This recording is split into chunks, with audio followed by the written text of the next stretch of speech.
Hello everyone, hope you all are doing well. Class 10th bio का chapter 2 start करने लगे हैं, जो कि है control and coordination. Control and coordination chapter थोड़ा लेंथी है, लाइफ प्रोसेस जितना नहीं है, बट वैसे ही डिवाइडेड है प्लांट्स में और एनिमल्स में। Coordination in plants as well as coordination in animals. तो सबसे पहले तो हमें ये दो टर्म्स पता होनी चाहिए, कंट्रोल और कोऑर्डिनेशन, इनका क्या मतलब है। फर्स्ट टर्म है कंट्रोल। कंट्रोल का मतलब होता है power of regulation by which something can be started, slowed down और स्टॉप। नॉर्मल सी टर्म है कंट्रोल, किसी चीज को कंट्रोल करना। कोई कार है, कार की स्पीड कंट्रोल करना, मतलब कब स्पीड तेज करनी है, कब स्पीड कम करनी है, कब कार को रोकना है, वो कंट्रोल कहलाता है। तो इसी तरीके से कंट्रोल का मतलब रेगुलेट करना कोई चीज by which something can be started, slowed और स्टॉप डाउन। क्या चीज कब स्टार्ट करनी है, कब स्टॉप करनी है, कब स्लो करनी है, ये सारा कंट्रोल में आता है। Then coordination. Coordination is working of various organs of body of an organism in proper manner to produce proper reaction to stimulus is called coordination. अब इसमें बहुत बड़ी बड़ी टर्म्स दिख रही है। स्टिमुलस, स्टिमुलस क्या होता है? सपोज करो आपको किसी ने पिन चुबाया, आपने एकदम से हाथ पीछे कर लिया, या आपका हाथ किसी गर्म चीज पे पड़ गया, आपने एकदम से हाथ पीछे कर लिया। तो यहाँ पर स्टिमुलस है कोई भी change, change in the environment. आपके हाथ को पर गर्म लगना चेंज है, आपके हाथ में पहले नहीं था गर्म, एकदम से आपका हाथ किसी गर्म चीज पे पड़ गया, चेंज आ रहा है। इस चेंज को स्टिमुलस बोलते हैं। और उस स्टिमुलस के रिस्पॉन्स में आप क्या कर रहे हो, उसको रिएक्शन बोलते हैं। तो जो रिएक्शन है उसके लिए बहुत सारे ऑर्गन्स इन्वॉल्व होते हैं। जब डिफरेंट ऑर्गन्स एक दूसरे के साथ कोऑर्डिनेट करके काम करते हैं, इसको कोऑर्डिनेशन बोलते हैं। सपोज हमने खाना खाया, खाने को डाइजेस्ट करने के लिए stomach, pancreas, small intestine, large intestine, liver, ये सारे मिलकर काम कर रहे हैं ना, एक दूसरे के साथ कोऑर्डिनेटेड मैनर में काम कर रहे हैं। जब बहुत सारे ऑर्गन्स मिलकर कोई काम कर रहे हैं उसको कोऑर्डिनेशन बोलते हैं। तो कोऑर्डिनेशन ये लिखा हुआ है, working of various organs of body of an organism. बहुत सारे ऑर्गन्स जब प्रॉपर मैनर में काम कर रहे हैं तो produce proper reaction to a stimulus. किसी भी चेंज इन एनवायरनमेंट के लिए जो भी रिएक्शन प्रोड्यूस करना है उसके लिए जब डिफरेंट ऑर्गन्स मिलकर काम कर रहे हैं, इसे कोऑर्डिनेशन बोलते हैं। ठीक है। अब हमारे पास दो तरह के सिस्टम्स है कंट्रोल एंड कोऑर्डिनेशन के लिए। Nervous system, nervous system related है ब्रेन से, नर्वस सिस्टम से आपको ब्रेन याद आ जाना चाहिए। सेकेंड हार्मोनल और एंडोक्राइन सिस्टम, जो कि रिलेटेड है केमिकल्स से, बॉडी में जो केमिकल्स रिलीज होते हैं जो डिफरेंट चेंजेस लाते हैं बॉडी में। ठीक है। अब जनरली जो चैप्टर है वो स्टार्ट किया जाता है नर्वस सिस्टम से, फिर एंडोक्राइन सिस्टम पढ़ाया जाता है।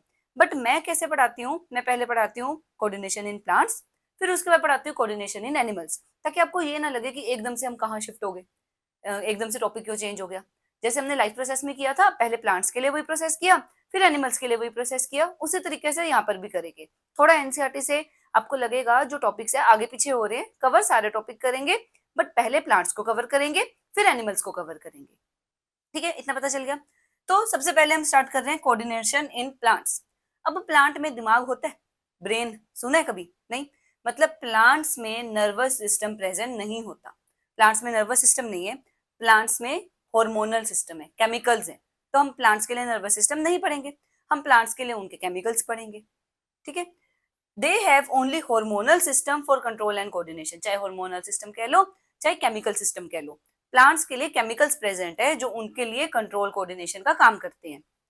सम अब प्लांट्स में काफी तरह की मूवमेंट्स होती हैं, वैसे मूवमेंट नहीं, चल के नहीं जा सकते, बट क्या हो सकता है, प्लांट की स्टेम एक तरफ मुड़ रही है, रूट्स की डायरेक्शन बदल रही है।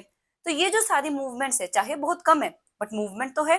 तो मूवमेंट प्लांट्स में दो तरह की होती है, एक होती है ग्रोथ मूवमेंट, एक होती है नॉन ग्रोथ मूवमेंट। सबसे पहले ग्रोथ मूवमेंट, नाम से पता चल रहा है रिलेटेड टू ग्रोथ।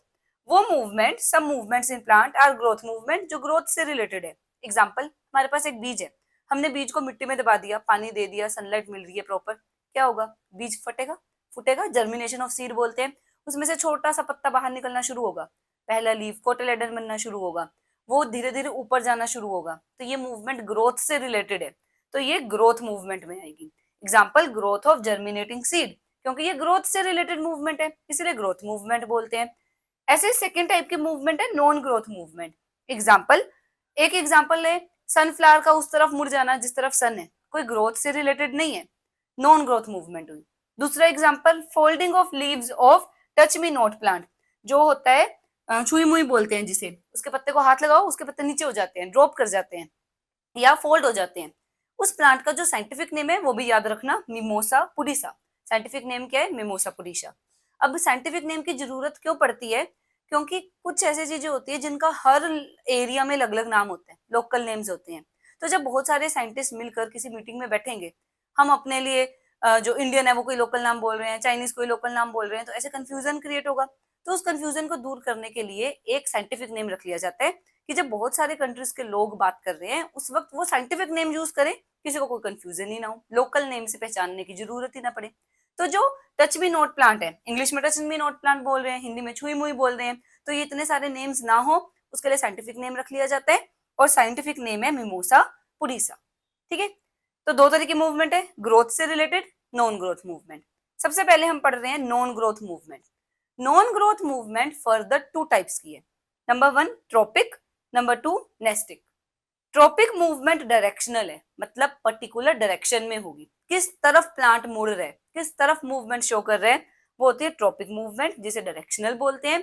कुछ मूवमेंट होती है नेस्टिक मूवमेंट, जो नॉन डायरेक्शनल, किसी पर्टिकुलर डायरेक्शन में नहीं होती। ये दोनों हमने पढ़नी है, ट्रॉपिक मूवमेंट भी, नेस्टिक मूवमेंट भी। अब स्टार्ट कर रहे हैं ट्रॉपिक मूवमेंट से। ट्रॉपिक मूवमेंट कौन सी मूवमेंट है? डायरेक्शनल, जो एक पर्टिकुलर डायरेक्शन में होगी। Tropic movements are the directional movement that occur due to external stimulus. होगी directional but due to external stimulus, मतलब कोई बाहर इन्वायरमेंट में चेंज आ रहा है जिसकी वजह से मूवमेंट हो रही है। एक तरफ से सनलाइट आ रही है उसकी वजह से मूवमेंट हो रही है, कोई वाटर का सोर्स है उसकी वजह से मूवमेंट हो रही है। जो भी मूवमेंट हो रही है ड्यू टू एक्सटर्नल स्टिमुलस, कोई भी बाहर एक्सटर्नल इन्वायरमेंट में चेंज की वजह से मूवमेंट हो रही है। जो ट्रॉपिक मूवमेंट्स है टोटल 4 टाइप की है, फोटोट्रोपिज्म, जियोट्रोपिज्म, हाइड्रोट्रोपिज्म, कीमोट्रोपिज्म। सबसे पहले कर रहे हैं फोटोट्रोपिज्म। फोटो वर्ड का मतलब है लाइट, यहाँ पर स्टिमुलस क्या है? लाइट। लाइट की वजह से मूवमेंट हो रही है। It is the directional movement of parts of plant in response to light. Stimulus है लाइट, लाइट की वजह से मूवमेंट हो रही है, उस मूवमेंट को फोटोट्रोपिक मूवमेंट बोलेंगे, और प्रोसेस फोटोट्रोपिज्म। अब ये भी दो तरह की हो सकती है, पॉजिटिव, नेगेटिव। पॉजिटिव फोटोट्रोपिज्म मतलब if the movement is toward light, जिधर से लाइट आ रही है उसी तरफ प्लांट मुड़ रहे हैं, वो पार्ट ऑफ प्लांट मुड़ रहे हैं, तब इसको पॉजिटिव फोटोट्रोपिज्म बोलेंगे।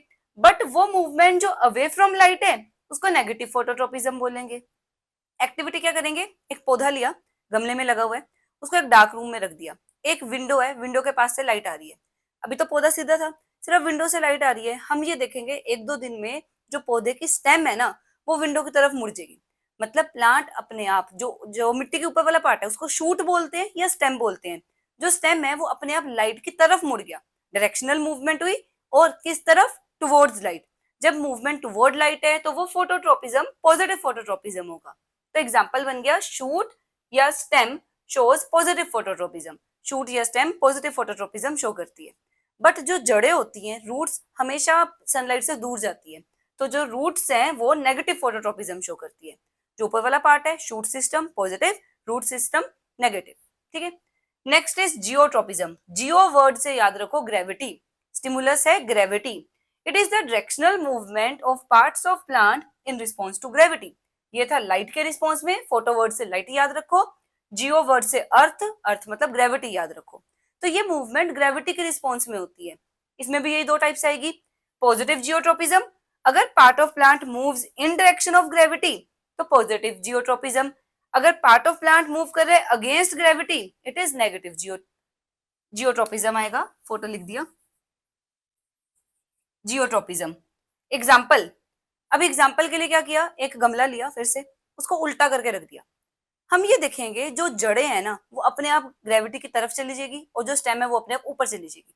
रूट्स हमेशा नीचे की तरफ ग्रो करती है, मींस ग्रेविटी की तरफ ग्रो करती है, और जो शूट्स हैं ग्रेविटी के अगेंस्ट ऊपर की तरफ जाती है। ग्रेविटी तो हर चीज को नीचे खींचती है, बट जो स्टेम्स हैं या शूट्स हैं वो ग्रेविटी के अगेंस्ट ऊपर की तरफ जाती है। तो उसको कौन सा एग्जाम्पल में लिखोगे? Negative geotropism. Means shoot show negative geotropism, जो शूट्स हैं वो नेगेटिव जियोट्रोपिज्म शो करती है, और जो जड़ें हैं वो हमेशा ग्रेविटी की तरफ जाती है, तो वो पॉजिटिव जियोट्रोपिज्म शो करती है। अब देख लेते हैं third part. Third type tropic movement की है हाइड्रोट्रोपिज्म। हाइड्रो वर्ड से याद रखोगे वाटर, हाइड्रो वाटर के लिए होता है। It is the directional movement of parts of plant in response to water. जब प्लांट वाटर के रिस्पॉन्स में कुछ रिएक्ट कर रहे हैं, स्टिमुलस मतलब वाटर है, तब उस मूवमेंट को हाइड्रोट्रोपिज्म बोलते हैं।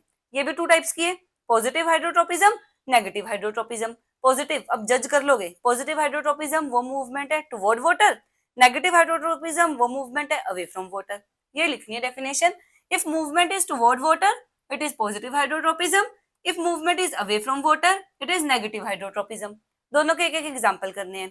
जो पॉजिटिव हाइड्रोट्रोपिज्म है, रूट्स को पानी चाहिए, जड़ें हमेशा पानी की तरफ जाती है, जिधर वाटर सोर्स होगा जड़ें अपने आप अपना डायरेक्शन उसी तरफ कर लेगी, तो रूट्स शो पॉजिटिव हाइड्रोट्रोपिज्म और शूट्स उसके उल्टा, शूट्स शो नेगेटिव हाइड्रोट्रोपिज्म।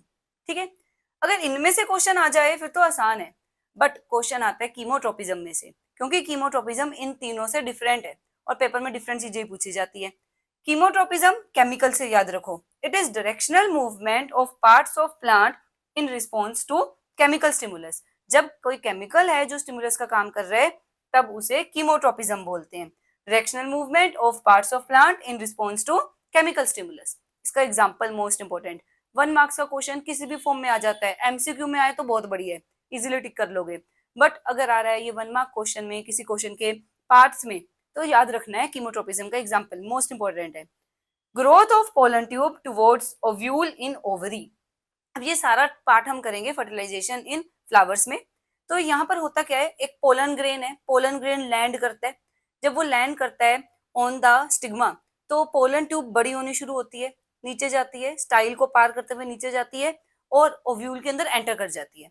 तो ये पोलन ट्यूब की जो मूवमेंट है ना टुवर्ड ओव्यूल इन ओवरी, उसे क्या बोलते हैं, वो एग्जांपल है कीमोट्रोपिज्म का। थोड़ा सा आइडिया दे देती हूँ, सपोज ये हमारे पास फीमेल रिप्रोडक्टिव पार्ट है फ्लावर का, यहाँ पर कोई पोलन ग्रेन लैंड किया, उस पोलन ग्रेन की पोलन ट्यूब है, ये है स्टिग्मा, देन ये है स्टाइल, ये नीचे वाला पार्ट है ओवरी, इसके अंदर है ओव्यूल।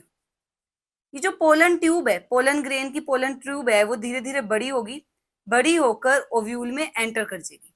ठीक है, तो ये जो मूवमेंट हो रही है, पोलन ट्यूब की ग्रोथ हो रही है टुवर्ड्स ओव्यूल इन ओवरी, ये कीमोट्रोपिज्म का एग्जांपल है। इतना करना है, 1 मार्क का क्वेश्चन, एग्जांपल पता होना चाहिए, लर्न कर लो। अब हम देख लेते हैं nastic movement. Nastic movement non directional movement है, जो किस वजह से होती है, due to turgor changes. टर्जर changes का मतलब क्या है, एग्जांपल फिर से वही याद रखो, mimosa pudica, touch me not plant, उसके पत्तों को हाथ लगाया, क्या होगा, जैसे हमने लीफ को टच किया, लीफ के अंदर से वाटर बाहर आ जाएगा। जब लीफ से पानी बाहर आ गया, जो लीफ है वो फ्लैसिड हो गया, फ्लैसिड मतलब मुरझा गया, पत्ते नीचे की तरफ गिर गए। ठीक है, तो क्या फर्क आया था वाटर कंसंट्रेशन में, इसको बोलते हैं टर्जर चेंजेस। वाटर कंसंट्रेशन जब चेंज हो रही है, ये चेंजेस टर्जर चेंजेस होते हैं। तो डेफिनेशन क्या बनी नेस्टिक मूवमेंट की, non directional movement that occur due to turgor changes, ऐसे नॉन डायरेक्शनल मूवमेंट जो टर्जर चेंजेस की वजह से हो रहे हैं। देन 3 टाइप्स है total, seismonastic, photonastic, thermonastic. Seismonastic या थिग्मोनेस्टिक, दोनों के दोनों टच से रिलेटेड है। It is the movement that occur in response to touch. Example वही वाला, movement of leaves of touch me not plant, जिसका साइंटिफिक नेम है mimosa pudica. When leaves of these plants are touched, जब हमने पत्तों को हाथ लगाया, water concentration comes out of the leave and the leaf drop down. जो water है वो लीफ से बाहर आ गया, लीफ फ्लैसिड हो गए, नीचे की तरफ मुरझा गए। जैसे आप लीफ को छोड़ोगे, पानी फिर से अंदर जाएगा, वो अपनी ओरिजिनल पोजीशन में वापस आ जाएगा। ठीक है, next photonastic movement, photo word light से रिलेटेड है, non directional movement due to light as stimulus, ये लिखा हुआ है due to light as stimulus. जब लाइट स्टिमुलस है, डायरेक्शनल नहीं है, सनफ्लावर तो सन की तरफ जा रहा है, वो डायरेक्शनल ट्रॉपिक मूवमेंट है। यहाँ पर क्या हो रहा है, कुछ फूल दिन के टाइम खिल रहे हैं, रात के टाइम बंद हो रहे हैं, तो डिपेंड कर रहा है टेम्परेचर, तो डिपेंड कर रहे हैं सनलाइट पर, इसीलिए इसको फोटोनेस्टिक मूवमेंट बोलते हैं। कुछ फ्लावर डे टाइम के ओपन होते हैं, नाइट में क्लोज हो जाते हैं, सनलाइट पर डिपेंडेंट है, इसलिए ये फोटोनेस्टिक मूवमेंट हुई। नेक्स्ट थर्मोनेस्टिक मूवमेंट, थर्मो टेम्परेचर, ऐसे नॉन डायरेक्शनल मूवमेंट जो टेम्परेचर चेंज की वजह से हो रहे हैं। एग्जाम्पल, जो ट्यूलिप फ्लावर है उसकी पेटल्स, पंखुड़ियां खुल जाती है कुछ टाइम पर, फिर बंद हो जाती है डिपेंडिंग ऑन द टेम्परेचर, तो ये टेम्परेचर डिपेंडेंट मूवमेंट होगी और किसी डायरेक्शन में नहीं है, तो नेस्टिक। और कौन सी नेस्टिक, थर्मोनेस्टिक। ठीक है, तो इस तरीके से हमने आज के वीडियो में कवर कर लिए types of movement in plant. पहले पढ़ी ट्रॉपिक मूवमेंट, फिर पढ़ी नेस्टिक मूवमेंट, सभी के एग्जांपल्स जरूर लर्न करने हैं। सबसे इंपॉर्टेंट कीमोट्रोपिज्म और ये मिमोसा पुडीसा। ठीक है, अब जो हम नेक्स्ट वीडियो में करेंगे वो करेंगे हार्मोन्स इन प्लांट्स, प्लांट्स में कौन कौन से हार्मोन्स है, फिर ऐसे हमारा जो कोऑर्डिनेशन इन प्लांट्स है वो कवर हो जाएगा। फिर हम नेक्स्ट वीडियो में स्टार्ट करेंगे कोऑर्डिनेशन इन एनिमल्स, जिसमें हम पहले नर्वस सिस्टम पढ़ेंगे, फिर एंडोक्राइन सिस्टम पढ़ेंगे। तो एक सिस्टमेटिक वे में पढ़ोगे, आपको कंफ्यूजन नहीं होगा कि कौन सा टॉपिक कहाँ किस टॉपिक में था। आई होप आपको आज का लेक्चर समझ आया होगा। अब हम मिलेंगे नेक्स्ट वीडियो में, टिल देन हैप्पी लर्निंग।